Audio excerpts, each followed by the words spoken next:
सम्पूर्ण मध्य प्रदेश वन रक्षकको तयारी गर्दै बसिरहेका विद्यार्थीलाई स्वागत छ। आज के ल्याएछु मध्य प्रदेश वन रक्षकको लागि एकदम महत्त्वपूर्ण एउटा क्वेशन पेपर यानी कि नमुना सेट मोडल सेट ल्याएर आएको छु। प्रदेश लोक सेवा आयोगले लग्छ मध्य प्रदेश लग्ने जुन चाहिँ प्रदेश निजामती सेवा अन्तर्गत प्रदेश वन सेवा जनरली फरेस्ट्री समूह सहायक स्तरको 13औं तह भनेर भन्छ, जुन चाहिँ वन रक्षक पदको लागि एउटा चाहिँ खुल्ला प्रतिज्ञात्मक लिखित परीक्षाको लागि ल्याएको छु, जुन चाहिँ उत्तीर्ण तपाईले 12 नम्बर ल्याउनु पर्ने छ है। पूर्णाङ्क 30 हुन्छ है, समय 50 मिनेट हुन्छ। एउटा प्रश्न मिलाउनु भयो भने 0.5, दुईटा प्रश्न मिलायो भने 1 नम्बर पाउनुहुन्छ, यानी कि तपाईको 60 वटा क्वेशन सुन्ने हो एउटा प्रश्न पत्रबाट है। अब के छ भन्दाखेरि जसले तपाईलाई मध्य प्रदेशको लागि सबैभन्दा बढी सोध्ने क्वेशन के हुने, इक्जाम कहिले हुन्छ, फिजिकलको नोटिस कहिले आउँछ भनेर। तपाईको अब फर्म चाहिँ एप्रुभ भइसकेको छ, सम्पूर्ण विद्यार्थीहरुको तपाईहरुको फर्म एप्रुभ भइसकेको छ है। अहिले तैले कम्पिटिसन धेरै छ है। अब तपाईको कर्णाली प्रदेशको न तपाईको कार्तिकमा खोल्ने भनिकन भ्याकेन्सी आइसकेको छ है। तपाईको अब के छ भन्दाखेरि सबै प्रदेशमा अब खोल्छ है। आउने प्रदेश सबै प्रदेशमा अब दशैं पछाडी सबै ठाउँमा भ्याकेन्सी खोल्छ। जसलाई मध्य प्रदेशको तयारी गर्दै हुनुहुन्छ वन रक्षक, उहाँले यो भिडियो शेयर गरिदिनु होला। हाम्रो च्यानलमा नयाँ हुनुहुन्छ भने सब्स्क्राइब गरिदिनु, टिकटक एकाउन्टलाई फलो गरिदिनु होला है। अब के छ भन्दाखेरि अब ध्यान दिइरहनु होला, भिडियो स्किप नगरेर है। तपाईको यो जेठको अन्तिमतिर आउँछ नोटिस, चिन्ता नगर्नुस्। 1 मा भनेको छ मध्य प्रदेश लोक सेवा आयोग ऐन 2076 को दफा 23 मा के सम्बन्धी व्यवस्था गरेको छ भनेको छ है। अप्सन नम्बर क मा विज्ञापन वा परीक्षा रद्द गर्न सक्ने, अप्सन नम्बर ख मा उम्मेदवारको नामावली प्रकाशन, अप्सन नम्बर ग मा परीक्षा दस्तुर फिर्ता पाउने र अप्सन नम्बर घ मा प्रश्न निर्माण भनेको छ। यसको राइट आन्सर के हो भनेपछि उम्मेदवारको नामावली चाहिँ प्रकाशन गर्ने छ है, जुन चाहिँ 23 मा है, दफा 23। क्वेशन नम्बर तपाईको 2 मा आर्थिक सर्वेक्षण अनुसार आर्थिक वर्ष 2080-81 को फागुनसम्म वन क्षेत्रका विभिन्न क्रियाकलापबाट कति श्रम दिन बराबरको रोजगारी सिर्जना भएको छ भन्छ है। ए मा भनेको छ तपाईले, क मा भनेको छ तपाईले 12,93,000, ख मा भनेको छ 13,33,000, ग मा भनेको छ 13,00,000 तपाईको 63,000 र घ मा भनेको छ 13,93,000 भनेको छ। यसको राइट आन्सर 13,93,000 हो है, 13,93,000। क्वेशन नम्बर 3 मा ध्यान दिएर हेर्नु होला। चालू 16औं योजना अनुसार वन जंगल घनत्व प्रति हेक्टर रुखहरूको औसत अथवा आर्थिक वर्ष जुन चाहिँ कहिले 2085-86 सम्म कति पुर्याउने रहेको छ। क मा 430, ख मा 545, ग मा 645, घ मा भनेको छ 655 भनेको छ। यसको राइट आन्सर तपाईले हाम्रो कति 85-86 सम्म 600 तपाईको 45 पुर्याउने लक्ष्य लिएको छ भनेर बुझ्छौं है। क्वेशन नम्बर 4 मा ध्यान दिएर हेर्नु। 4 मा वन नियमावली 2069 को कति अनुसूचीमा रुख तथा काठको मापन, आयतन निकाल्ने र मूल्याङ्कन गर्ने तरिका सम्बन्धी व्यवस्था गरिएको छ भनेको छ। क मा परिच्छेद 7, ख मा परिच्छेद 9, ग मा परिच्छेद 10 र घ मा परिच्छेद 11 भनेको छ।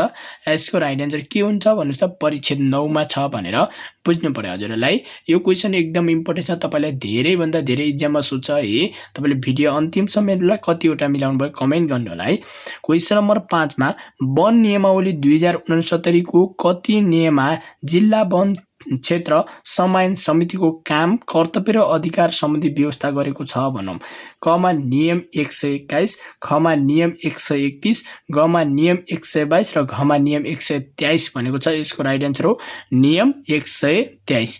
क्वेशन नम्बर तपाईको 6 मा ध्यान दिएर हेर्नु होला। 6 को वन ऐन 2076 ले राष्ट्रिय निकुञ्ज तथा वन्यजन्तु आरक्षण भित्र निम्नलिखित मध्ये कुन क्रियाकलाप गर्न रोक लगाएको छ। क मा भनेको छ कुनै जनावरलाई मार्न तथा हानि पुर्याउन, ख मा भनेको छ कृषि कार्य गर्नको लागि जंगल के हो फाड्न वा ओगट्न भनेको छ। अप्सन नम्बर तपाई कतिमा जाउँ, ग मा है। अप्सन नम्बर ग मा भनेको छ ध्यान दिएर हेर्नु, जमिनबाट जमिनबाट ढुङ्गा बालुवा तथा अन्य खनिजहरू निकाल्न अथवा खानी खन्न र घमा माथिका सबै भने चाहिँ यसको राइट एन्सर हो। माथिका सबै पोइन्ट इज करेक्ट छन्। अब तपाईँलाई एउटा खुसीको खबर के सुनाउन गइरहेको छु भने यदि तपाईँलाई मध्य प्रदेश अहिले निजामतीको पैसा बढायो सेलरी है, तपाईँको एकदम खुसीको कुरा छ यो। यदि तपाईँले सेलरी खान मन छ, यदि निजामतीमा नाम निकाल्न मन छ, बनरक्षक एकदम राम्रो पोस्ट है, धेरै बिदा पाउने, धेरै सेवा सुविधा भएको, तपाईले त्यसबाट आन्तरिक कोठाबाट खर्दातिर जान पाउनुहुन्छ। त्यसको लागि यदि मध्य प्रदेशमा तपाईँ क्लास लिनुभएको छ ठिक छ, केही छैन, क्लास पढ्नुहोस्, बुक पढिराख्नु भएको छ ठिक छ, पढ्नुहोस्, तर अझै पनि तपाईँलाई 100% मध्य प्रदेशमा 60मा 60 क्वेसन मिलाउन मन छ भनेपछि हामीसँग यस्तै मोडल सेट लगाउनुहुन्छ, एकदम 100% नै आउने तपाईँले मध्य प्रदेशको लागि, अनि तपाईँले सम्पूर्ण 7 प्रदेश अनि सङ्घको लागि लगाउन सक्नुहुन्छ। एन्सर सिट हुन्छ, एकदम भिआइपी हुन्छ। तपाईँले जम्मा आरएस कति 700 रुपियाँमा तपाईँले 40 वटा मोडल सेट दिन्छु है। 40 वटा मोडल सेट। यदि तपाईँले पीडीएफ नोट लगाउन सक्नुहुन्छ, समय 2 महिना छ र हाम्रोसित पढ्न। पीडीएफ नोटको जम्मा 400 रुपियाँ हो। म यति भन्छु, पैसाको लोभ नमान्नु है। तपाईँले भिडियो हेर्नुहुन्छ 4-5 हजार हेर्नुहुन्छ, किन्नुहुन्छ कति 600-700 जनाले मात्र किन्नुहुन्छ। प्लिज पैसाको लोभ नमान्नु। 700 कता गयो खाइयो है। यो भनेको तपाईँको आफ्नो करियर बनाउने समय हो। तपाईँले यताउता खानुभन्दा पनि तपाईँले फोकस पढाइमा गर्नुहोस् है। भोलि नाम निस्किन्छ, तपाईँको इज्जत हुन्छ, सम्मान हुन्छ है। यो नम्बरमा तपाईँले के गर्न सक्नुहुन्छ, व्हाट्सएपमा मेसेज गरेर लिन सक्नुहुन्छ है। नम्बर रहेको छ, ध्यान दिएर हेर्नुला, कति 9769443570, यानि कि 9769443570। व्हाट्सएपमा मेसेज गर्नु होला। तपाईँले पेमेन्ट गर्ने त्यो म पठाइदिन्छु है। तपाईँले जो बाँकी हुनुहुन्छ प्लिज लग्नु होला है। तपाईँले बरु 700मा केही रुपियाँ म मिलाइदिन सक्छु, तर तपाईँले नाम निकाल्नुहोस्, किनकि पछि गएर यो च्यानलबाट मैले हेरेर नाम निकाले भन्दाखेरि मलाई पनि खुसी हुन्छ है। क्वेसन नम्बर 7मा मध्य प्रदेशमा कतिवटा गाउँपालिका रहेका छन्? मध्य प्रदेशमा कतिवटा गाउँपालिका रहेका छन् तपाईँलाई थाहा छ? कमा 58 वटा, खमा 59 वटा, गमा 61 र घमा 63 वटा भनेको छ। यसको राइट एन्सर तपाईँ कतिवटा? 59 वटा गाउँपालिकाहरू रहेका छन्। क्वेसन नम्बर 8मा गस्ती गर्न जाँदा तलका मध्ये कुन साधनबाट गस्ती गर्न सकिन्छ? एमा कमा पैदल, यसको राइट एन्सर पैदल पनि ठिक छ, पैदलबाट पनि गर्न सकिन्छ। खमा सहरी साधनतिर, सहरी साधन जाने भए सहरी साधनबाट गर्न सकिन्छ। गमा जुन चाहिँ हात्ती डुङ्गा पनि गर्न सकिन्छ।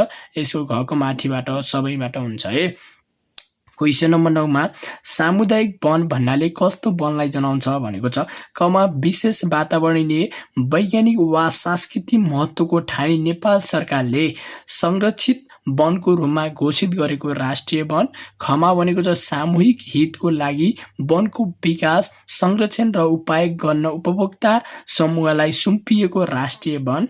गमा वनको विकास, संरक्षण र उपयोग गर्न कुनै धार्मिक निकाय वा समूह वा समुदायलाई सुम्पिएको राष्ट्रिय वन। र घमा कुनै व्यक्तिको हक पुग्ने निजी जग्गामा लगाई हुर्काएको वा संरक्षण गरिएको वन भनेको छ।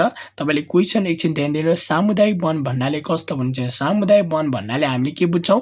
कुनै पनि सामूहिक हितको लागि वनको विकास, संरक्षण र उपयोग गर्न उपभोक्ता समूहलाई सुम्पिएको राष्ट्रिय वन भनेर हामीले बुझ्छौँ है सामुदायिक वन भनेको। क्वेसन नम्बर 10मा वन पैदावार प्राप्त गर्न चाहने कुनै व्यक्ति डिभिजन वन पैदावार आपूर्ति समिति वा निकायले दिएका मध्ये कुन कुरा खुलाई अधिकार प्राप्त अधिकारी समक्ष रितपूर्वकको के निवेदन दिनुपर्ने छ भनेको छ? कमा वन पैदावारको नाम, खमा भनेको छ वन पैदावारको किसिम र परिमाण, गमा भनेको छ क र ख दुवै र घमा कुनै पनि होइन भनेको छ। यसको राइट एन्सर तपाईँको के हुन्छ? यो कको पनि राइट हुन्छ, वन पैदावारको नाम, र खमा वन पैदावारको किसिम र परिमाण पनि सही हुन्छ, तपाईँको क र ख दुवै हुन्छ है। ल अगाडि बढौँ। क्वेसन नम्बर 11मा ध्यान दिएर हेर्नु ल। उपभोक्ता समूहको कोषमा देखेका मध्ये कुन रकम जम्मा गरिने व्यवस्था गरेको छ? कमा नेपाल सरकारबाट प्राप्त अनुदान रकम, खमा जरिवानाबाट प्राप्त रकम, गमा अन्य कुनै स्रोतबाट प्राप्त रकम, र घमा माथिका सबै भनेको छ। यसको राइट एन्सर माथिका सबैबाट चाहिँ जम्मा गरिने व्यवस्था गरेको छ। क्वेसन नम्बर तपाईँको 12 को ध्यान दिएर हेर्नु ल।